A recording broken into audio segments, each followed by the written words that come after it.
In this tutorial, we're going to learn how to create a cross-section. So first what we need to do is click on the cross-section tool.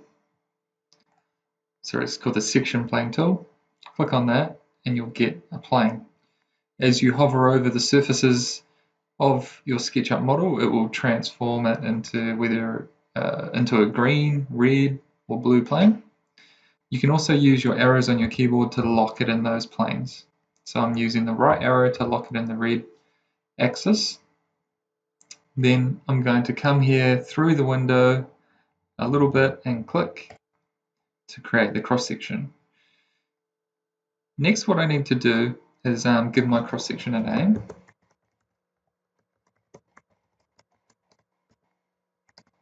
We can also copy this name for when we create a layer. So I'm going to select it and right click and copy.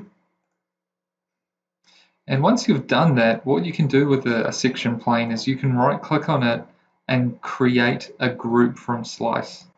So it's quite helpful because as soon as we turn off the display section cut, you get left with an outline, and we can use that outline to construct our section.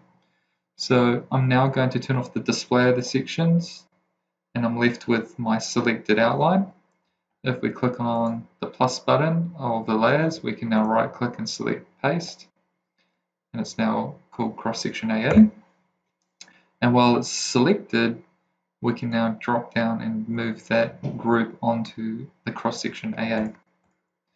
And just note that we started from the cross section AA start file, and we have a finished file to show you at the end as well. So you can do this tutorial whether or not you've drawn it, or you can use what we've drawn.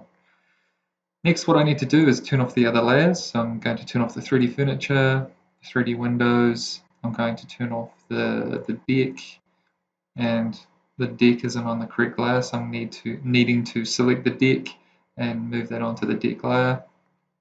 I can then turn off the floor, and if we scroll down, I can turn off the roof and the walls, and these here are on no layer at all, so we'll put them also onto walls.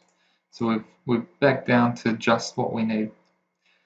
Now we need to choose the elevation that represents this cross section. So if we click on each of the standard views, we'll be able to find it. So it's actually the right standard view. Next, we need to click on camera and then untick perspective, so it's a completely orthographic view. Then click on zoom extents so that it fits the screen, and then we can right click and select add, and we need to save this as a new style. Okay, so click on create, right click on scene 7 and rename it. We'll call it section AA.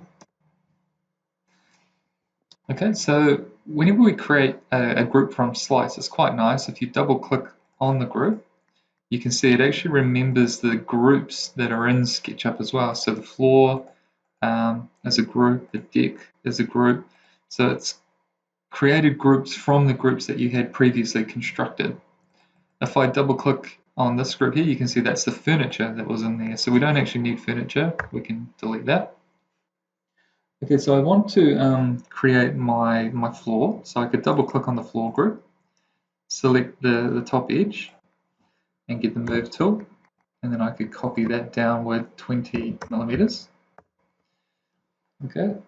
Next, we need to allow about 190 for the joists. So if I get the tape measure, I can measure between here and here.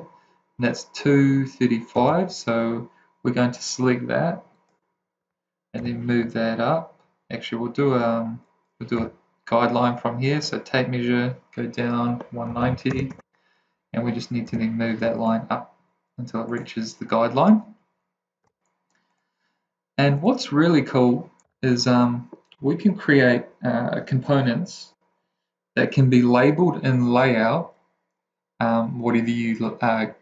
whatever name you give the component in SketchUp. So for example, if I was to get the rectangle tool and if I go and put a joist here, I want it to be a 45, by 190, enter.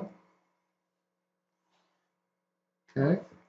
Then what I can do is I can get the line tool and just draw a line and another line so that it shows that it's a cut-off joist.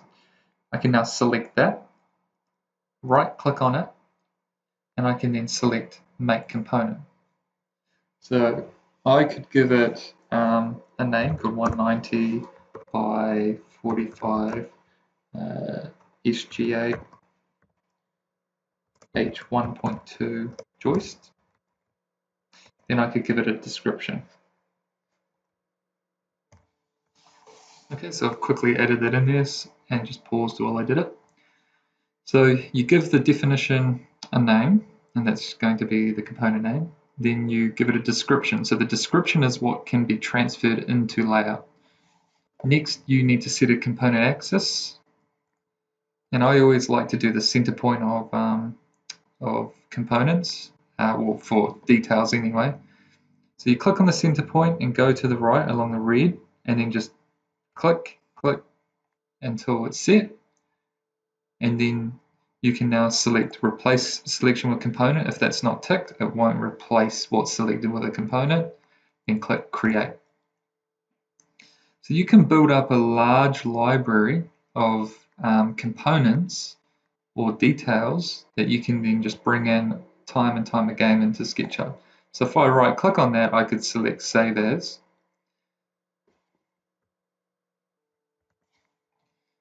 You can then put that into the component library with all those section details that you will have a hold of. And then I would just hit Save. So I've already got in here a timber joist component file, but if you wanted to create your own, you could then just hit Save and then save it into a component library. Okay, so then next what I would do is let's look at doing maybe a pile. So I could come over to here, leaving that floor group as its own. I could then get the line tool and draw a line down, 140, enter, that's 45, enter, and then I could draw a cut through that. So then I could select that. I could then right click and make that a component. And again, it's going to be a 2 by 140 by 45 H3.2 SG8 era. And I'm just going to pause it while I write the description.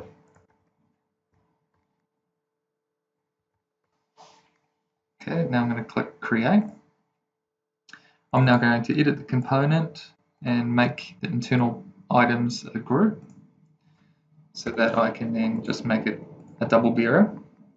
And then I can change the axis by clicking on the axis tool over here. Where is my axis tool? Yeah, click on that. And I can click in the center point, drag it to the right and click, click, click, and it's now reset the axis. Then I can click away from the component and it will say, would you like to change the axis? Yes. So then again, I could right click and then select Save As, and then save it as a bearer. So again, right click Save As, and then I've already got one in here, so I'm just going to overwrite that. Okay, then you would do your pile. So I'll go do 125. So we'll go 125. And I could select that, get the move tool and put that onto there. And we're going to go downwards until it hits the ground level, and then another 900 into the ground. So 900, enter, across until I line that up. Then from here, I'm going to just draw another little break in the line there so that I have this edge, and this edge. And we're going to offset that by 100. So I'm going to get the offset tool and just bring that out 100. All right. Actually, we'll do it 162 because it's 450 overall. So 162, enter. And then from the bottom we only need 100. So I'm going to select that bottom edge. So this is how I would just go and build up my cross section, and then I could draw across here and draw across here, and that will fill that in. So if you wanted to do dashed lines, we could come over to here and create a specific layer for dashed lines. And then under the dashed lines layer, we could change the file type to dash lines. So then you could select just the edges that you want to represent as below ground level and move them onto the dashed line layer so that they will render and lay out perfectly.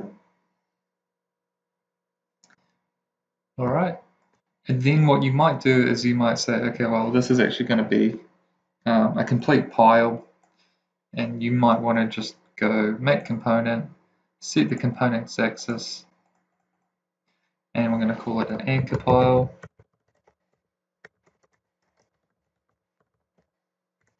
And then give it a name if you wish, and then create. Okay, so like I said, I created a whole bunch of details for you to use.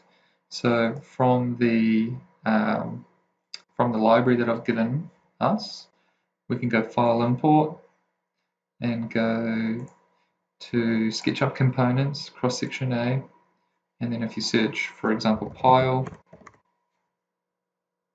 that didn't quite work.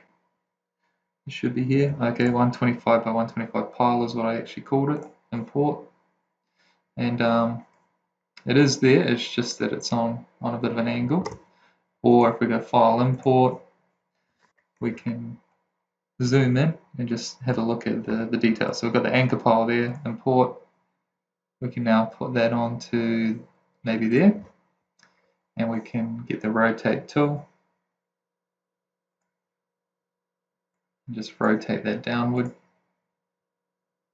90 degrees, and then we can move that in. All right.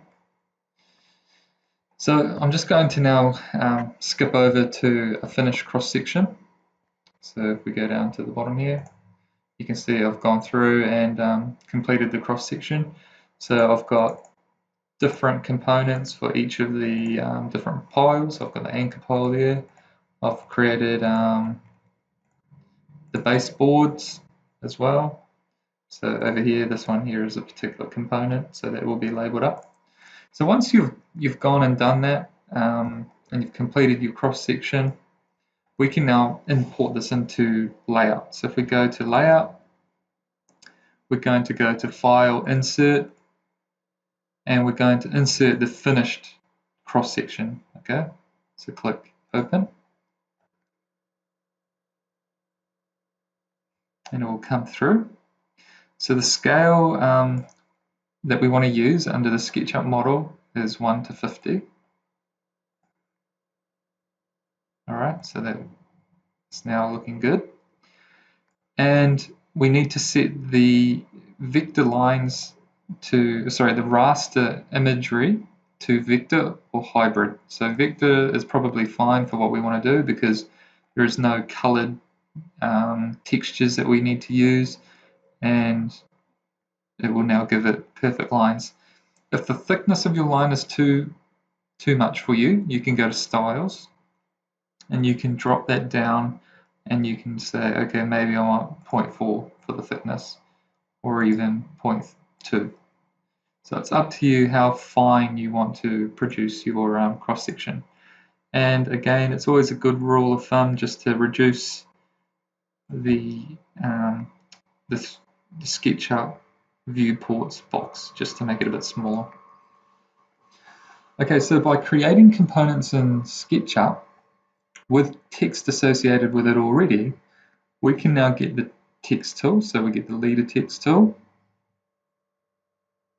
We can now click on a bearer, for example. Try that there. Come off to the right, click, and then click one more time.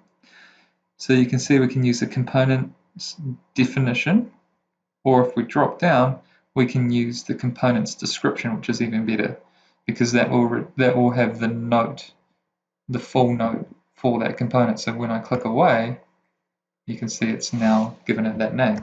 So if I select that, drag my view across, and then drag the other view down, we can expand that out and then just move it back up onto the bureau, and just move that to the right, holding shift, so that we get it off to the side like that.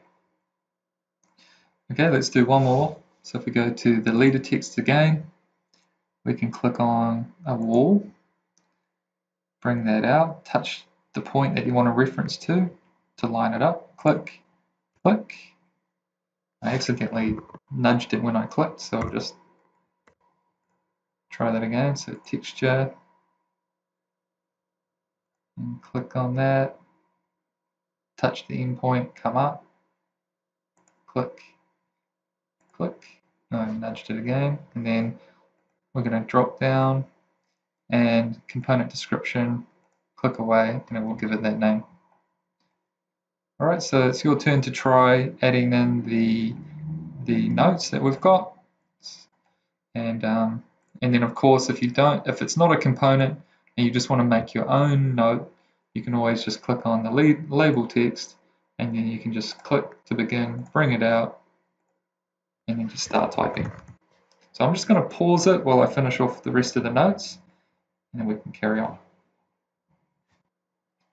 While I was adding the notes, I just had a thought to remind you about auto text. So you could use auto text inside of layout. So you could have all these notes predefined with your auto text settings. So you could have cladding, you could have your joists notes, everything could be already pre-saved into here. Or you could have RTF text notes that you could bring in and reference. But just to remind you, if you were to use an auto text note, you could click on the text tool, click to begin, go to text, insert auto text, and then click on FFL, and then click away. And so that will then replace that code or tag. If I double click, it will replace that tag with the auto text. So by using auto text throughout the whole entire drawing is a very wise way of doing your documentation, because if you ever change your floor height, you can then just go to the text, go to customize auto text. You can then increase that to maybe 680, and it will automatically update your floor level throughout every note within your drawing. Also, I just wanted to point out, with your dashed lines in SketchUp, you can now select your SketchUp model and layout. And we made the thickness of the lines thinner, but we didn't actually change the scale of the dashed lines.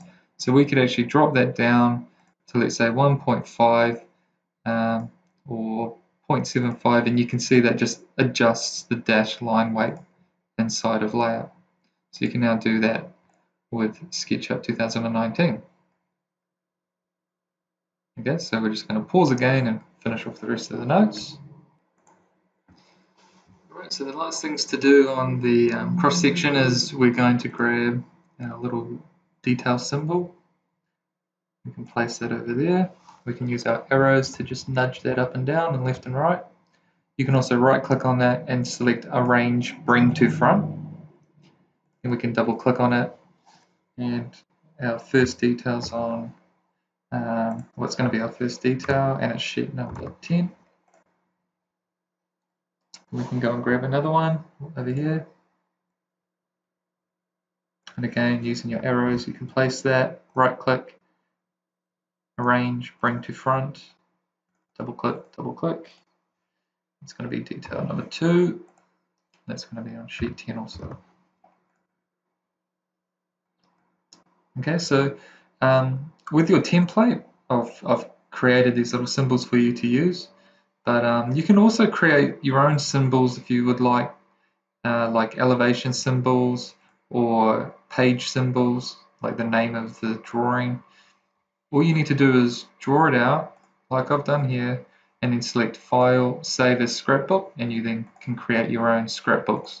So this is where I started from with this particular section note. I went into scrapbooks, and I went to TV Elegant. And so if I had a full set of drawings, for example, with multiple pages like I have, I could actually save this as a scrapbook and then just click on the symbol and then just bring it in. So we'll bring in the groups that you've got there so you can use it over and over again.